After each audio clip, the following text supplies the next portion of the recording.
आज बिहार में जो चल रहा है, पत्रकारों को ऐसे झूठ मूठ का एफआईआर करके फंसाया जा रहा है।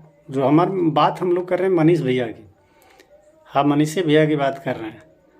हो रहा है ना, मनीष भैया ही खुल के चैनल पे बोल रहे हैं कि माननीय उप मुख्यमंत्री तेजस्वी यादव जी के माध्यम से हमारे ऊपर एफआईआर हुआ है।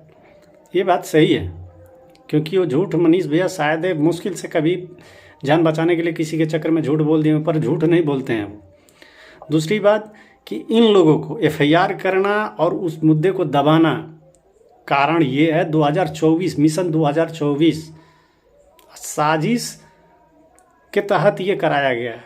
इशारा किसी और का है और मुख्यमंत्री उप मुख्यमंत्री तेजस्वी यादव का नाम आ रहा है।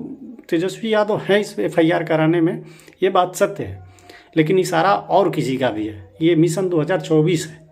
इन लोगों को प्रधानमंत्री का, प्राइम मिनिस्टर का चुनाव लड़ना है। बात समझिए आप लोग।